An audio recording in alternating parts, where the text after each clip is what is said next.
Not all empathy is a lie. It can be a real gift of compassion, of presence, of deep human sensitivity. But some of what we call empathy is actually fusion. It isn't kindness, it's fear. And when fear wears the mask of virtue long enough, it becomes control. If you haven't watched the last video, The Empath Lie, go back. That was the rupture. This is the return.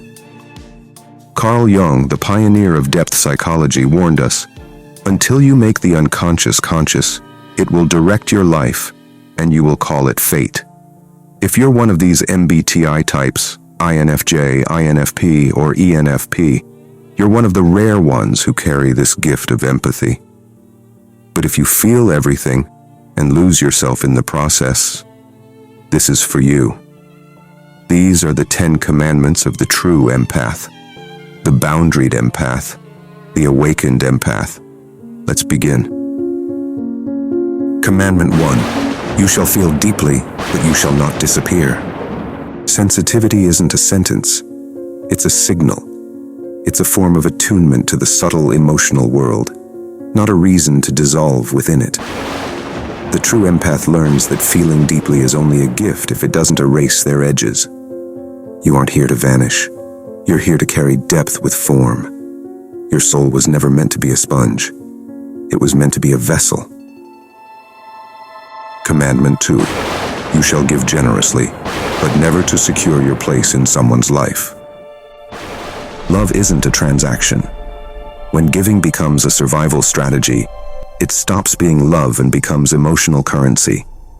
If your care is stained with fear of abandonment, of being unchosen, of being too much or not enough, then your giving is no longer clean. You aren't required to earn your place. You don't need to bargain with your tenderness. You're allowed to give only from truth. Commandment 3. You shall recognize pain, but you shall not absorb it to keep the peace. You were trained to be the emotional shock absorber, to silence your truth so others wouldn't break, to metabolize chaos as the price of belonging. But peace at the cost of self isn't peace. It's spiritual suffocation. You may feel what others feel, but you aren't responsible for managing their pain. Jung reminded us, compassion is not weakness, and concern for the unfortunate is not socialism. You're allowed to care and still remain intact. Commandment 4. You shall listen fully, but you shall not lose your voice. Empaths often mistake silence for wisdom, but often that silence is fear. Fear of conflict, disappointment, or being cast out. Listening isn't submission. Listening is presence. And your voice, when it emerges from integration, isn't noise. It's medicine. You weren't born just to hear. You were born to speak clearly when it's time. Commandment 5. You shall be kind, but you shall not perform goodness to avoid being seen. There's a difference between kindness and compliance, between warmth and self-erasure, between genuine care and the need to appear good. True empathy allows for discomfort. It allows for rupture. It doesn't hide behind the appearance of being nice or too nice. It doesn't dress itself in a saintly disguise to avoid rejection. The true empath stops performing purity and starts standing in the truth of being real. Commandment 6. You shall protect others when moved, but you shall not rescue them to validate your worth. You aren't a savior. You aren't a container for everyone else's chaos. If you rescue to feel needed, your care is no longer clean. It is control. In most cases, that pattern was inherited. Many empaths become rescuers because they grew up in households where feeling safe meant becoming useful. As Jung said, the greatest tragedy of the family is the unlived lives of the parents. Those unlived lives become the unconscious burdens you were never meant to carry. You're allowed to protect others, but not as proof of your worth. Commandment 7. You shall sense what others feel, but you shall return to your own center. Empathy isn't permanent fusion. It's a temporary visitation. You can feel someone without becoming them. You can witness pain without carrying it home. You aren't their body. You aren't their container. You aren't their path. You are a witness. And a witness returns to themselves. Commandment 8. You shall hold space, but you shall also hold boundaries. True compassion has edges. It knows where it begins and where it ends. Love without edges isn't love. It's erosion. And erosion of self is not healing. If you can't say no, your yes is diluted. If you can't pause, your presence will burn out. The awakened empath knows this. Presence and boundaries aren't opposites. They are partners. You must master both. Commandment 9. You shall forgive, but you shall not forget the pattern. Empathy doesn't mean blindness. You can feel someone's pain, understand their wound, even wish them healing, and still walk away. Forgiveness isn't erasure. It is clarity. It is sovereignty. You're allowed to remember what happened. You're allowed to refuse the loop. You're allowed to leave, not out of bitterness, but out of awareness. That too is love. Commandment 10. You shall love, but only from wholeness, not from lack. You aren't here to disappear in order to be chosen. You aren't here to sacrifice your form to feel seen. If your love demands that you vanish, it was never love.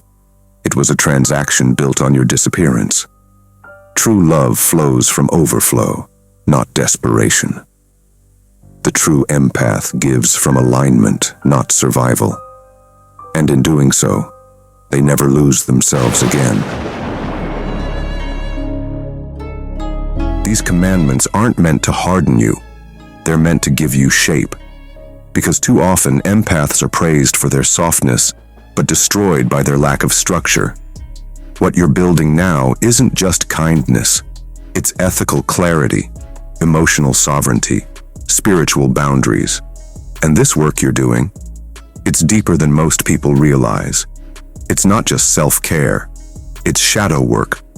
According to Carl Jung, the shadow is the unconscious part of the psyche, the parts of yourself you repress, deny, or disown because they conflict with the image you're trying to uphold. For many empaths, the shadow isn't violence or cruelty. It's boundaries. It's anger. It's the power to say no without guilt. It's the refusal to abandon yourself to stay lovable. You weren't taught to see that part of you as sacred. But it is. Reclaiming it is not a betrayal of your light. It's the restoration of your wholeness.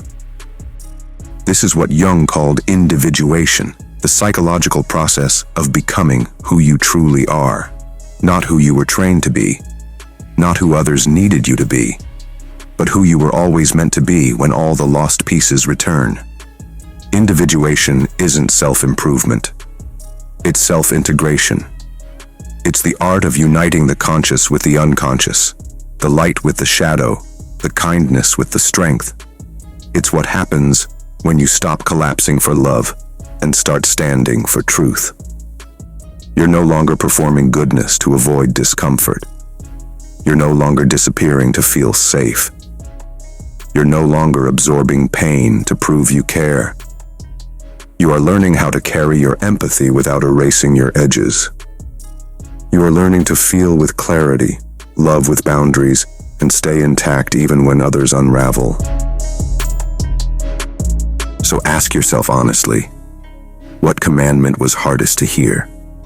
That's where your shadow still lives. That's where the real work begins.